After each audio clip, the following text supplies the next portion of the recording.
오늘 설교 제목은 하나님께 예배 드립시다 라는 뜻입니다. 그리스도인에게 가장 스트레스 받는 일 중에 하나는 제사일 것입니다. 이 제사 드리는 일 때문에 그리스도인들은 가족이나 친척과 많은 마찰을 또 갈등을 일으킵니다. 그런데 요새 이제 최근에 역사학자들이 밝혀진 충격적인 사실이 하나 있습니다. 원래 이 성리학에서는 제사를 가지수를 많이 해서 드리는 게 제사가 아니고 간소하게 드리는 것이 제사랍니다. 근데 요새는 어떻습니까? 제사 음식 가지수가 엄청나게 많습니다. 그렇다면 언제부터 이런 제사 음식, 전을 부치고 물고기를 굽고 여러 가지 조건을 따지고 홍동백서하는 것들은 대부분 조선시대 중기라고 말합니다. 그때부터 그렇게 됐대요. 그때 어떤 일이 있었냐면 조선시대 때 양반이 몰락을 해버려요.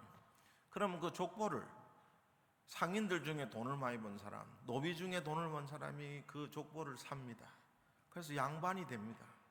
그때부터 생각합니다. 우리 집이 양반 집인데 족보 샀으니까 제사를 좀 멋들어지게 해야 된다고 이제 서로 경쟁이 붙어서 제사 음식 수가 늘어난 겁니다.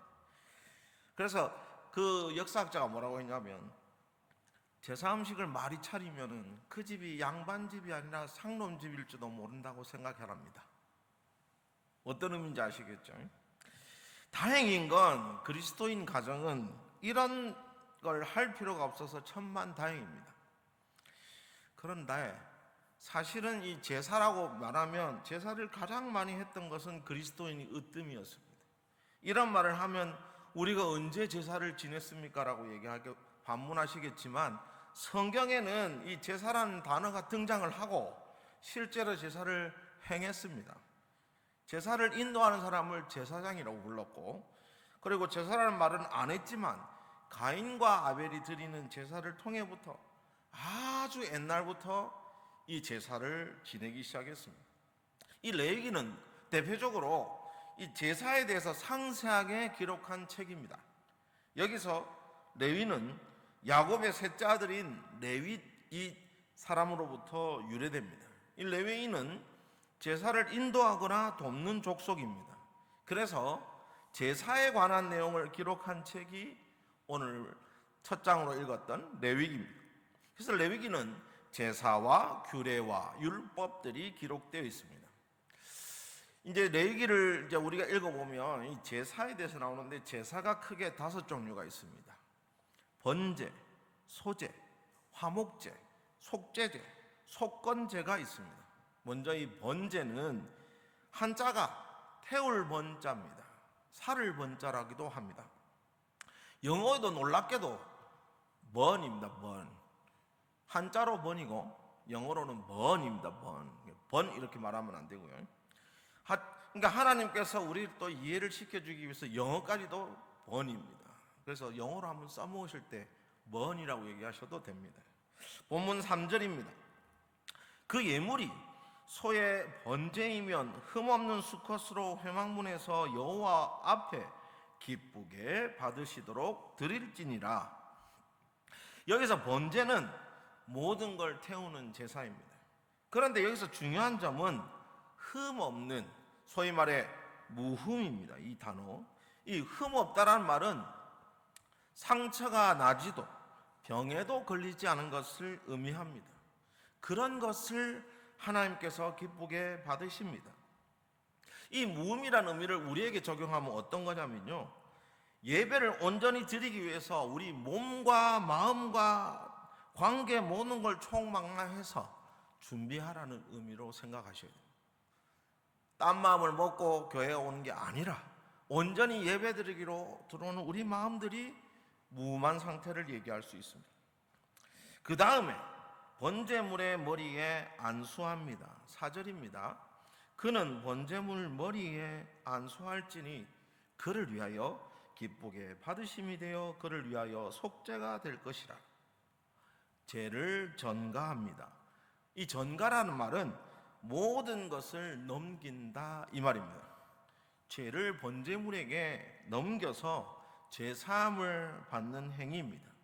여기서부터 나오는 그는 제사를 드려야 하는 사람들입니다. 즉 번제한 사람을 의미합니다. 안수하는 자 역시 범죄한 자입니다. 안수하는 자가 번제물에 안수해서 자신의 죄를 전가해서 희생물에게 던지는 것. 이 모든 작업들이 회막문 앞에서 이 작업들이 이루어집니다. 회막에는 들어가지 않고 이 물두멍이라고 하는 물이 담겨진 큰 그릇, 우리가 생각할 때 느낌으로 보면 일명 고무다라이 대자 큰 게 있습니다. 거기 물을 담아놨거든요. 그럼 여기서 이제 제사를 지내기 위해 준비합니다. 그래서 수송아지를 여기서 잡습니다. 5절입니다. 그는 여호와 앞에서 그 수송아지를 잡을 것이요 아론의 자손 제사장들은 그 피를 가져다가 회막문 앞 제단 사방에 뿌릴 것이며, 이 수송아지를 잡아서 제사장들이 피만 가지고 가서 회막문 앞 제단 여기서 이 번제물을 태울 건데, 그 전에 피를 사방에 뿌려서 정결케 합니다. 피는 생명을 갖고 있는 것이고, 여기서 말할 땐 제단을 깨끗이 하고 다시 받은 번제물을 태우게 되는 것입니다. 제단 역시도 오염된다면 하나님께서 그 제사를 받지 않으시기 때문에 먼저 하는 일은 피를 제단에 뿌리도록 합니다. 이제 번제물을 가죽을 벗기고 발골하고 정형을 합니다. 이 소위 말하면 살과 뼈를 분리시킵니다. 이것을 뭐라고 하냐면 각을 뜬다라고 합니다. 6절입니다. 그는 또 그 번제물의 가죽을 벗기고 각을 뜰 것이요. 여기에도 이 분리되는 작업을 제사를 드린 자가 직접 합니다. 절대로 레위인이나 제사장이 하지 않습니다. 그 참혹한 현장 속에서 피를 튀겨가면서 번제물의 처참함을 바라보면서 죄의 잔혹함을 느낍니다. 그래서 그는 다시 그 죄를 짓지 말아야 한다는 경고의 마음가짐이 생기게 됩니다. 처음의 충격으로 인해서 죄를 짓는 것이 두려워집니다. 왜냐? 또 죄를 지면 또 이 성막 앞으로 와서 또 번제물을 잡아서 각을 뜨고 뼈를 다 골라내고 이 작업들을 또 해야 됩니다. 피 튀기면서 매일 죄를 지을 때마다 그 작업을 하고 있는 것입니다. 만약에 지금 우리가 신약의 상황들을 살고 있다면, 예수님이 여전히 예루살렘에 살고 계신다면, 우리가 죄를 딱 짓는다고 하자면 예루살렘행 비행기부터 아마 끊어야 될 겁니다. 왜? 예수님 앞에 가서 죄 용서를 받아야 되니까. 그러면 아마 이스라엘이 전 세계에서 가장 잘 사는 나라가 되었을 겁니다. 이런 죄를 지을 때마다 여러분들 이 구약의 백성처럼 다 발굴을 하고, 예수님이 살아계신다면 직접 가고, 어떻게 하겠습니까? 죄를 한번 지으려면 이게 비행기 표값만 얼마냐? 얼마나 짜증이 나겠습니까? 죄를 짓고 싶지 않은데 죄를 졌네. 이제 어떻게 할까? 이런 고민들을 하겠죠. 그렇게 죄를 다시 짓지 않겠다는 확신을 갖게 하는 작업이 이 작업입니다. 온몸에 피가 튀고 묻고, 나중에는 물두멍, 아까 고무 큰 다라 있죠? 그거 가서 씻어야 됩니다. 손하고 다 얼굴하고 씻습니다. 그러면 여기서 제단에, 아까 말했던 회막 앞에 놓여진 제단에 불을 레위인들이, 제사장들이 피웁니다. 여기서 제사장들이 제사를 드린 자가 준비한 고기들과 뼈를 가지고 봤는데, 특별히 내장과 정강이는 빼고 전부 올려놓습니다. 그리고 그 제단을 불태웁니다. 여기서 불을 태운다는 의미에서 화제라고 합니다. 9절입니다. 그 내장과 정강이를 물로 씻을 것이요 제사장은 그 전부를 제단 위에 불살라 번제를 드릴지니 이는 화제라, 여호와께 향기로운 냄새니라. 이것이 가장 일반적인 제사인 번제입니다. 그리고 화제입니다. 제사의 종류가 번제이고 제사의 방법으로 화제입니다. 똑같은 말이 아니라 제사의 종류에 5대 제사가 있었던 것 중에 번제가 있는 거고, 제사를 드리는 방법 중에 화제가 있습니다. 번제는 일반적인 제사입니다. 우리로 치면 예배입니다. 특수성을 띠지 않고 하나님께 드리는 제사가 바로 번제입니다.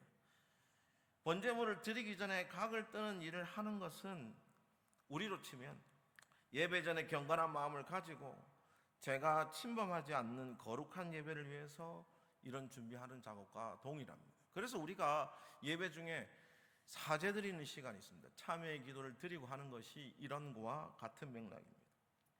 내 마음에 더 중요한 것을 가지고 있다면 그 예배는 온전히 하나님께 드리는 것이 아니라 기계적으로 참여하는, 마치는 예배가 됩니다. 모든 것을 내려놓고 온전히 하나님과 하는 예배가 되어야 합니다. 그래서 우리가 더 중요하게 생각하는 것은 내 마음을 내려놓고 제사를 드려야 하는 자가 모든 걸 해야 한다는 겁니다. 극장식으로 여기 앉아서 목사님 설교, 찬양대의 찬양 소리 듣고 야 잘한다 이게 아니라 나도 이 예배에 참석해야 됩니다. 제사장과 레위인은 제사를 드린 자가 제사를 지낼 때 도와주는 역할을 합니다. 우리의 예배도 마찬가지입니다. 말씀이 선포될 때 아멘 하는 것이 그런 일입니다. 예배 시작 전에 준비하는 것이 이와 같습니다. 찬송할 때 찬송하고 기도할 때 기도하는 것입니다. 축도할 때 하나님의 복을 받아야 합니다. 이 모든 것이 바로 제사를 드리는 자가 해야 할 일과 똑같은 일을 우리가 해야 하는 것입니다. 예배는 이처럼 내가 참여하지 않고 구경꾼처럼 그냥 구경하는 극장식이 절대 아닙니다. 영화 한 프로 잘 봤다가 아닙니다. 그걸로 설교자에게 잘 들었습니다라고 얘기해서는 안 됩니다. 내가 이 예배에 참여했는지를 돌아봐야 합니다. 그 예배에 와서 앉아 있으면 끝나는 게 아니라 적극적으로 참여하셔야 합니다. 그것이 하나님께서 가르쳐주신 제사를 드리는 겁니다. 꼭 기억하십시오. 내가 아니면 이 예배는 무의미한 겁니다. 예배의 중심이 내가 아니라 내가 참여하지 않으면 무의미하다는 겁니다. 내가 적극적으로 하나님 앞에서 예배 드릴 때 그것이 예배자의 진정한 모습입니다. 여기에는 직분자도 연장자도 없습니다. 온전히 나 혼자만 하나님과 예배드림을 기억해야 합니다. 번제를 통해 우리는 많은 것을 느낍니다. 이것을 기억하며 예배드림의 기쁨을 누리는 저와 여러분이 되기를 축복합니다. 자, 이제 두 번째는 소제입니다. 소제는 적은 것을 드리는 것, 즉 고운 가루를 의미합니다. 레위기 2장 1절입니다. 누구든지 소제의 예물을 여호와께 드리려거든 고운 가루로 예물을 삼아 그 위에 기름을 붓고 또 그 위에 유황을 놓아. 제사장이 고운 가루를 받아서 제단 위에서 태웁니다. 역시 이 제사의 방법도 화제입니다. 불로 태웁니다. 소제는 이 번제 이후에 추가적으로 이루어지는 제사입니다. 민수기 28장 12절입니다.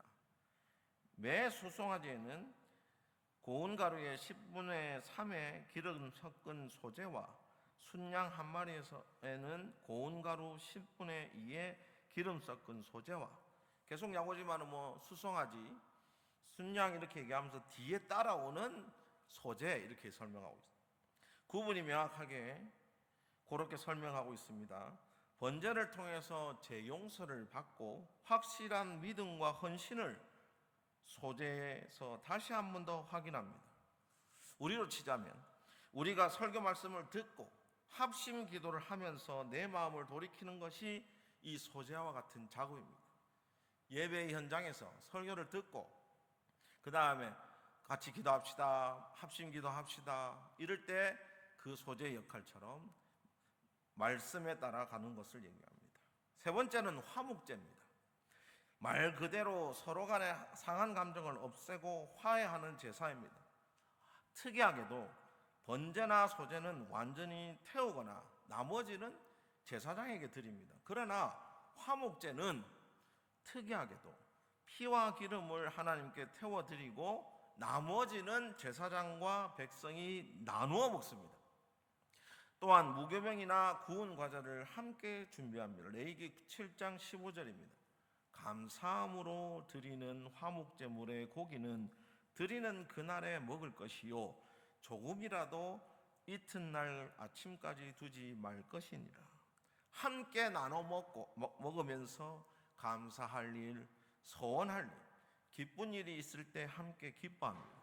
이 화목제를 기억할 때 가장 으뜸은 예수님께서 우리를 위해 대신 죽으시면서 하나님과의 관계를 회복시킨 제사입니다. 로마서 3장 25절입니다.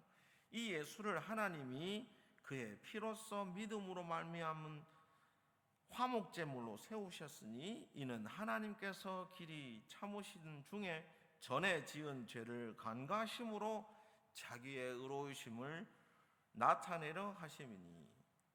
그래서 우리는 예수님께서 주시는 의를 나눠 먹고 하나님의 자녀로 세워집니다. 우리와 하나님의 화목제물이신 예수님을 상고하며 예수님께서 희생하시며 우리의 관계를 회복하심에 감사하는 신앙을 살아야 합니다.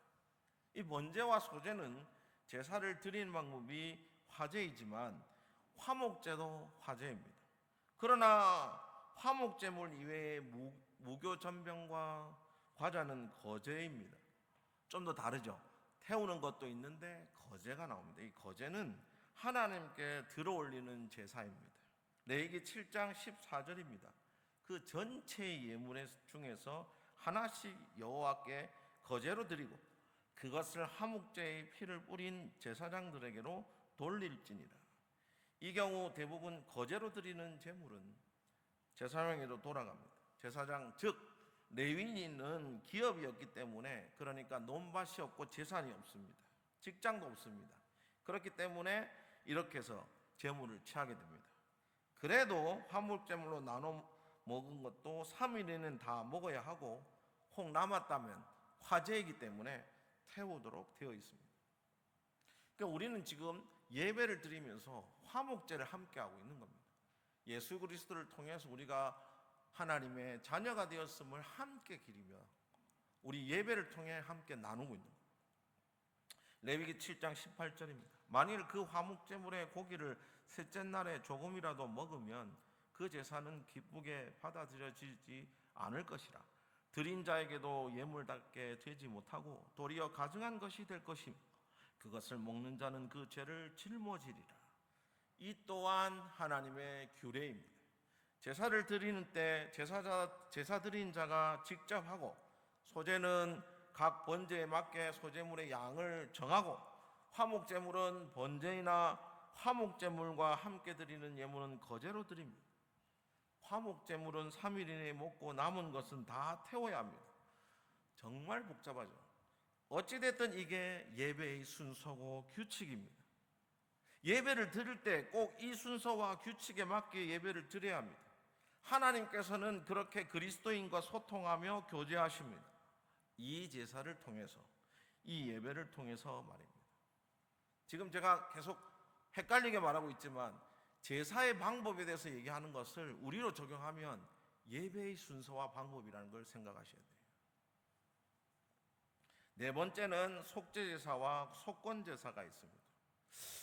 이 속죄라는 말은 들어본 적이 있습니다. 죄를 사하는 제사인데 속건제는 또 어떤 의미일까? 약간 다릅니다. 아까 말했던 것처럼 속죄는 죄를 용서받는 걸 의미하고, 아까 우리가 아는 방법으로는 죄를 전가해서 저에게 죄가 없다라는 뜻을 얘기합니다. 속건은 죄를 지은 것에 대해서 속죄하고 죄를 지은 것에 대해서 갚아야 하는 것이 속건입니다. 이 속건제는 속죄 제물과 함께 돈으로 그에 상응하는 대가를 지불합니다. 또한 속죄는 일반적으로 죄를 지은 것이지만 속건은 하나님께 잘못을 한 경우에 속합니다. 처음 들어보는 얘기죠. 레위기 5장 15절에 이렇게 나옵니다. 누구든지 여호와의 성문에 대하여 부지 중에 범죄하였으면 여호와께 속건제를 드리되 내가 지정한 가치에 따라 성소의 세겔로 몇 세겔 은에 향당하는 흠없는 순양을 양떼 중에서 끌어다가 속건제로 드려서. 그러나 하나님께서 께서는 이 죄지은 자가 제사를 지낼 때 혹여라도 순양이나 수송아지를 살 형편이 안 될 때는 방법을 또한 내주셨습니다. 그 방법이 레위기 5장 11절에 나와 있습니다. 만일 그 손이 산비둘기 2마리나 집비둘기 2마리에도 미치지 못하면 그의 범죄로 말미암아 고운 가루 10분의 1 에바를 예물로 가져다가 속죄제물로 드리되 이는 속죄제인즉 그 위에 기름을 붓지 말고 유황을 놓지 말고 산비둘기 2마리 혹은 집비둘기 2마리로 대체하지만 이것도 힘들다고 말한다 하면 고운 가루도 드릴 수 있다고 얘기합니다. 예배는 이처럼 금액의 차이를 논하지 않습니다. 내가 어떤 신분에 있고 어떤 상황 속에 있는 게 중요한 게 아니라 하나님께 거룩한 마음으로 정성을 다해 드린다. 누구는 헌금을 이만큼 내는데 난 이거밖에 못 내요, 부끄럽습니다가 아니라 거룩한 마음으로 드린다면 어떤 상황이 중요한 게 아닙니다. 거기에 다른 무엇이 없습니다. 잘생기고 못생기고 잘 살고 못 살고 차가 있고 없고의 문제가 아닙니다. 요즘 이제 제가 이전 교회에서 이제 사무실에 앉아 있으면 교회로 전화가 옵니다. 교회를 가고 싶긴 한데 얘기 듣기로는 헌금을 많이 내야 교회에서 인정받는다고 하는데 크게 부담돼서 못 가겠다고 전화 오는 경우가 종종 있습니다. 이런 전화를 받을 때마다 이단들이 이렇게 해서 사람을 속이는구나 하는 생각이 문득 들었습니다. 하나님의 관계에서 하나님께 내가 가진 것을 모두 드려도 아깝지 않지만 헌금을 드리는 것이 하나님과의 실질적인 교제는 아닙니다. 빈손으로도 하나님께 예배 드리는 것만으로도 이미 하나님과 교제하는 것입니다. 헌금은 그 다음 문제입니다. 본질적으로 하나님의 관계가 회복된 자에게는 돈이 문제가 아닙니다. 내가 하나님의 은혜를 받는 게 있다면 헌금 드릴 수 있는 게 당연한 거죠. 죄를 하나님께 용서받는 게 먼저이지 숫양 한 마리가 없어서 죄 용서를 하지 못하는 일을 생겨서는 안 된다는 게 하나님의 뜻입니다. 제사의 종류는 5가지, 아까 말씀드렸던 번제와 소제와 화목제와 속건제, 속죄제가 있습니다. 제사의 방법에는 아까 말씀드린 것처럼 화제, 거제, 아까 들어 올린다고 했죠. 추가적으로 제사의 방법에는 요제도 있고 전제도 있습니다. 요제는 제물을 흔들어서 드리는 제사의 방법이고 레위기 7장 30절 이렇게 나옵니다. 여호와의 제물 화제물은 그 사람이 자기 손으로 가져올지니 곧 그 제물의 기름과 가슴을 가져올 것이요 제사장은 그 가슴을 여호와 앞에 흔들어 요제를 삼고 이렇게 흔든다는 얘기입니다. 들어 올리는 거제, 이렇게 흔든다는 요제가 있습니다. 전제는 관제로 불리우고 술 같은 것을 제물에 붓는 것 드리는 제사를 얘기합니다. 민수기 28장 7절입니다. 또 그 전제는 어린 양 한 마리의 4분의 1 흰을 들이되 거룩한 곳에서 여호와께 독주의 전제를 부어 드릴 것이며, 그래서 화제는 태워서, 거제는 들어 올려서, 요제는 흔들어서, 전제는 부어서 드리는 제사의 방식. 번제는 제사의 종류가 번제이고 제사의 방법은 화제입니다. 계속 제가 5대 제사의 종류가 어떻고 방법을 얘기하지만 이렇게 드리는 것이 구약의 백성들한테는 하나님이 바라시는 거예요. 그럼 우리로 치면 무엇이냐? 예배의 순서대로. 그 이유가 있는 거예요. 다른 교회에 계시다가 제가 옛날에 심호하던 교회에 오면 이런 얘기를 하십니다. 왜 이 교회는 십계명이 없어요? 우리 교회는 십계명을 했는데 와, 헌금이 뒤에 있고 앞에 헌금을 안 해요? 광고가 왜 뒤에 있어요? 앞에 있어요? 이렇게 묻는 분들이 많습니다. 예배의 순서는 하나님께서 주시는 방법 안에서 교회의 당회와 준비되어 있는 모든 분들, 그리고 목사님이 철학을 가지고 예배의 순서를 정하는 겁니다. 그럼 중요한 게 무엇이냐? 그 순서에 따라 예배 드리면 됩니다. 왜 순서가 여기 앞에 있느냐 뒤에 있느냐가 중요한 게 아닙니다. 중요한 거는 제사의 방법이 이러하고 제사의 종류가 이러하는 것처럼 예배 드릴 때 내가 온전히 그 마음을 가지고 예배를 드려야 합니다. 찬양하는데 휴대폰 전화 받는 게 중요한 게 아니고요. 온전히 이 마음을 두고 먼저 와서 예배 시간을 준비하고 기도하면서 오늘 말씀이 어떤 말씀이 있는지 주보를 보고 미리 준비를 하고 찬양할 때까지 찬양하고 기도할 때 기도하고 예배드리고 설교할 때 아멘으로 화답해야 됩니다. 오늘 목사님 좋은 말씀 하셨네. 오케이. 인생의 지표를 삼는 게 아닙니다. 하나님께 은혜에 감사하는 마음으로 예배를 드린다면 그 예배에 아까 말씀드린 것처럼 각을 뜨셔야 됩니다. 그 앞에 참여하는 마음으로 예배에 준비를 해야 됩니다. 내가 직접 희생 제물을 자르고 피를 튀겨가면서 죄의 무서움을 생각하며 참회 기도를 올려야 됩니다. 그랬을 때 제사장이 태우는 그 불태우는 제단을 쳐다보면서 하나님께 감사의 기도, 여호와의 불이 내려서 그것을 태우고 모든 걸 받으셨다 하는 그 마음을 들었을 때 우리가 예배 드리는 이유가 거기에 있습니다. 그냥 예배를 드린다라는 목적이 아닙니다. 예배를 한다. 물론 드린다도 되고요, 한다는 말도 되고요, 본다는 말도 들립니다. 근데 저는 좀 더 우리가 한다는 말에 기준을 잡으셔야 돼요. 그냥 앞에 나와서 기도하는 직분자가 기도하니까 뭐 가만히 있으면 되겠죠. 찬양자가 다 찬양하니까 뭐 가만히 있으면 돼요. 그게 아니라 내가 저기 안에 포함되는 자라고 생각하고 함께 기도하셔야 돼요. 그래서 우리 옛 앞에 조상님들은 그랬습니다. 예배에 목숨을 걸으라는 말이 이겁니다. 나는 무조건 지켜야 된다, 무조건 챙겨야 된다, 이게 아니라 예배를 드릴 때만큼은 나는 없고 하나님과의 관계만 있다고 생각하셔야 돼요. 그 어디 안에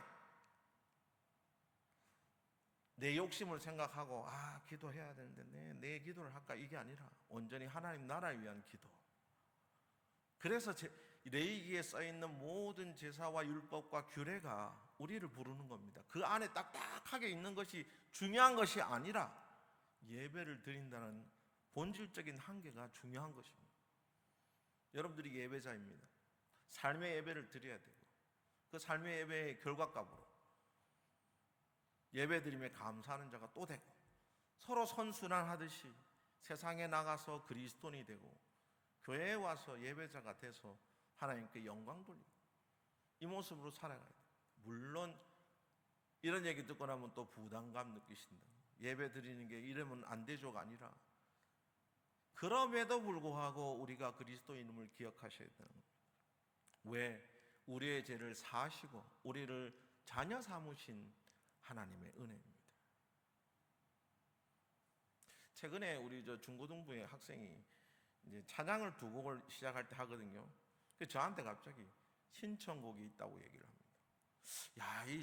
이 중고등학생 아이들이 쉽게 이 CCM을 좋아하지도 않을 거고 요즘 노래 엄청 좋아할 건데 저한테 행복이란 노래를 틀어달라고 합니다. 그래서 박수문 선생님한테 얘기를 해서 집사님한테 이 곡을 같이 불러주세요.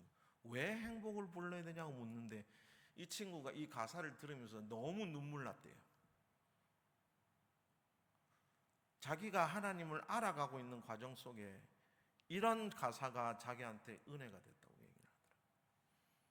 그 세상의 문화를 알고 싶어하는 아이가 그 곡을 들으면서 눈물 났다고 합니다. 그러면서 듣고 싶대요, 계속. 그러니까 차츰 그렇게 변화하는 우리 중고등부의 마음을 본다면 우리도 예배자기 때문에 눈물 나야 되고 기뻐해야 되는 게 예배 안에 있어야 되지 않을까 싶습니다. 정말로 이 레위기 안에 있는 제사의 그 답답함들, 들고 나르고 흔들고 하는 모든 행동들, 태워야 되고 가루를 내야 되고 그 각을 떠야 되는 모든 일 속에 우리는 정말로 진정한 예배자로 살아가고 있는지를 돌아보죠.